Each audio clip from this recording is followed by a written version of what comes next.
you talked about the importance of a coach and an advisor and the therapist and how those help to create that shift in your life. But you were very adamant that everybody needs 4 types of people in their lives. Yes, I do. 4 types of people. 1 being a friend, 2 being an associate, and oftentimes we confuse those. Yeah. 3 was an assignment. It's like a mentee. A mentee, people you're assigned to, and then 4 is the mentor and advisor. That's right. How have you been able to properly place people in your life since 2014? I had to. I feel like for me it was a necessity, because once I started making shifts, I began to see that there are certain people who were in my life who probably in this next season, a few people who were in my life who probably in this next season wouldn't be in my relational orbit as much. But then what I saw more of is like, no, you don't need to get off the bus of my life. You just need to change seats. And I can't keep waiting on you for you to get a revelation of what seat you need to be in that's best for me. So I need to kind of reposition you. And so I came up with those categories for my own life. Who's a friend? Who's an associate? Who's an assignment? Now, the assignment piece was really hard for me because in my space, you just feel like you're supposed to help everybody. Everybody's your assignment. Everybody's your assignment. Well, it's not true. Yeah. It's a messianic complex almost. But the point that I'm making is every need is not my responsibility. God's the one that can meet every need. Every need. He just wants me to meet the ones that I've got the capability of meeting. And so that was really difficult too, because there was a whole lot of people I was quote unquote mentoring that I didn't feel like assigned to. Does that make sense? It totally makes sense. Yeah, it was like, I don't know if you want my help or my attention. Yeah. And I'm not judging that. I'm just saying in this season, I want people who are willing to steward the investment that I'm making and not just be enamored by my attention. Yeah. So I had to make some shifts there. And then, you got the advisor piece where I feel like this is what an advisor or a mentor does. They give you speed. Because mine can take what they learned in decades and they can give that to me in a day. In days. Yeah. I love that you say that all the time. Yeah. Yeah. That they can, what they've learned in decades, they can give it to you in a day. 100%. Yeah. Informal or formal. You said that. Informal. That's right. Or formal. They can have a degree or not, right? 100%. Yeah. They don't have to have the paper. I got all these degrees. I don't know if any of my coaches have degrees. Their life was better than mine. Their money was better than mine. Their business was better than mine. And you had all the stuff. I had all the stuff. And so many degrees, I was a thermometer. It was interesting, but yeah.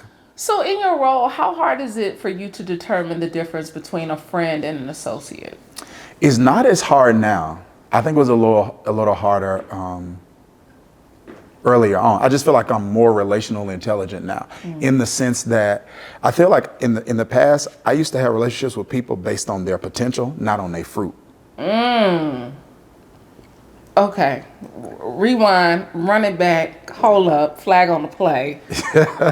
You was in relationship with people based on their potential and not their fruit. Not their fruit, yeah. And so potential meaning, this person can be this, this person can be that, and not realizing and recognizing that just because they can be doesn't mean that they will be. Ooh. And when it comes to potential, you want to like encourage people to reach it, but you want to relate to them based on the fruit that they're showing you, like a tree by the fruit that it bears. So I think I struggled with that early on, accepting the fruit that I was seeing and then relating to people accordingly. So now in my life, I just realized that knowing a tree by the fruit it bears isn't judging the tree. I'm not judging your fruit. Yeah. I am assessing whether or not that fruit is safe for me. For me, exactly. In this season. Yeah. So it's like, it might not be anything wrong with oranges, but if I'm allergic to oranges, baby, it's like, it's bad for me. Yeah. And so I feel like I've kind of reframed it that way in my own head. So it makes it easier for me. It's a lot easier for me to pivot and to reposition people. It's scary how quick I can pivot and reposition people now. For other people, it's scary. I don't think it's scary for you. Yeah, it's not scary for me Yeah, at it's all. not scary for you. For me, it's scary if I don't do it. Yeah. Yeah. Because you go back to a place that you don't want to be in anymore. Yeah, I go back to 2014. 14. Yeah. I know what that feels like. Yeah. I know what that feels like. And I know you probably heard me say this before. 2014 is what taught me you can have a high standard of living and a low quality of life. Yeah. Because I was in home in New Jersey, and it was a nice home and nice bed and all that other kind of stuff. None of that mattered when that anxiety attack hit me. None of that prevented. None of that prevented that. It's just one of those things where it's like, as much as it's possible on my part, I refuse to go back there. Yeah. Because we think once we get all the stuff, it's going to change everything. Yeah. And it doesn't. Yeah, not for me. Yeah, because this is stuff people can't see. This is stuff people can't see.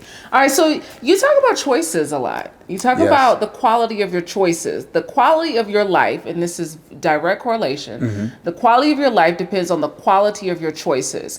You said something very recently, God will let you live on whatever level you settle for. Yeah. God is not a respecter of persons, but of choices. Yeah. Yeah.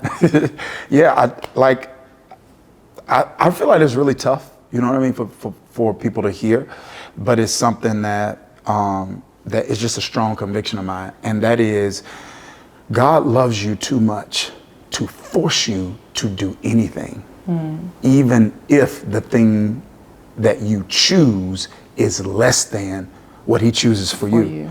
And I think for a person to wrap their head around that, they got to understand, like, yo, love doesn't force. No. Love doesn't remove choice. Yeah. If I got to remove my wife's choice to love me, I don't know what kind of love that is. You know what I mean? Like, she needs to be able to freely choose to love me. Because love is freedom. Exactly. There's freedom in love. Yeah. And so God's like, hey, you can reach this potential, you can advance in this way, but I love you too much to take choice away from you. Yeah. So I'm gonna let you live on whatever level you settle for. And I think so many people are settling for less than God's best for them. How do the distractions show up? How do distractions, because most of our choices are because we're distracted by something. Yes. Yeah, and you have said very recently in your series that distractions often show up looking like opportunities. Yes. Yeah, they look like opportunity. It looked like the thing you like. Yeah. Yeah. The distraction looked tall, dark, and handsome. You know, If that's what you really like. how my distractions show up. They show up fit and fine. Okay. 100%. Yeah. Like, distractions don't initially look like distractions for a lot of people. You know, they show up looking like opportunities, and by that it could be like relational opportunities, like what you just mentioned. It could be professional opportunities, right? Yeah. Like, a good door isn't always a God door. It could be. It could show up in problems that you are not responsible for, but you feel responsible for. So the people who cause those problems are being irresponsible, and they happy, but you're taking responsibility for their irresponsibility. So they irresponsible, happy. You're responsible and miserable. That's a distraction. Because now they got a whole emergency that they're calling you for that they can't call nobody else for. So now you stopping what you're doing. Yeah. Over community. So those are some things that I just feel like are distractions that can steal our time, our mental energy, mental real estate, and keep us from investing into the right things. And so as a result, we end up majoring in the minor and minoring in the major. Yeah. Yeah. Have you been able to recognize your distractions quicker? I don't know how to answer that without, like, my only answer for that is a spiritual answer. Okay. Give us that answer. Yeah, my only answer for that is a spiritual one. answer. Because recently I was talking about decisions and how all decisions aren't black and white. There's some Good, gray. bad. There's some gray decisions. It's a sixth sense. I've been listening to the series. Okay, you own it. Yeah, you own it. Exactly. So, like, there are times when it's like I'm looking at something like, this could go really good, this could go really bad, or this could. Sometimes the options are not good, bad. Sometimes the options are good. Yeah. You know, and so for me, in those situations, I'm trusting that God is going to influence my intuition and give me some sort of hunch in terms of what direction to go, so that I can avoid distractions. You know what I mean? That kind of detour me from my destiny. And so at this point, I've also lived long enough to know what it feels like to go through the wrong door. Yeah. So I'm like, yo, I don't want to go through a wrong door again. Yeah. I don't want to go through a wrong door. So for you, going through the wrong door has come with you learning that there's a rhythm to your life. Yeah. Yeah. Talk about the rhythm and that you're not at the mercy of a bad morning. You're never at the mercy of a bad morning. Yeah. You know, so I think when I came out of 2014, when I had that experience, and it took me, Brandi, it took me a couple of years, I feel like, to kind of get my footing. You know what I mean? It takes us a while. Yeah. It took me a couple of years before I felt like, okay, I'm in a new normal now. But I feel like when I came out of that, I overreacted.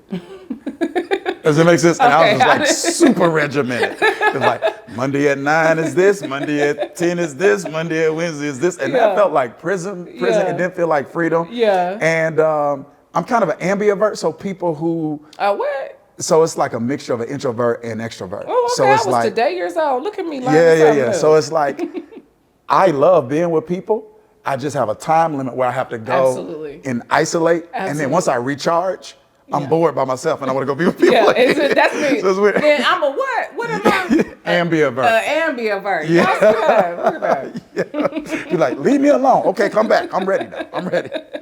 So people can just really think I'm just like super regimented by nature. And it's like, man, I'm the type, I want to wake up and be like, what do you want to do today? Whatever I want. You know what I mean? Like that's my ideal situation. So I feel like I overreacted. I was so regimented that it just felt like restriction and prison, and it sucked the joy out of my life. It wasn't authentic for me. So I said, you know what? I need to move from a regiment. And one of my coach helped me with this. He's like, you got to move from a regiment to a rhythm. Yeah. Yeah, a rhythm. So I love that. And so that's kind of, we call it sacred rhythms. So my rhythm isn't sacred, but my rhythm protects the things that are sacred to me. So my relationship with God is sacred. My relationship with my family is sacred to me. And so the rhythm of life, like, okay, it's not every hour of the day mapped out, you know what I mean? But it is a rest, work rhythm. It's like juggling all the responsibilities. It's like, okay, every ball is not in my hand at the same time, but nothing goes too long without being touched. Yeah. So I love that. Yeah. So that's kind of what I mean when I say rhythm. Y'all, episode 2 was fire. I hope you had your notebooks out ready.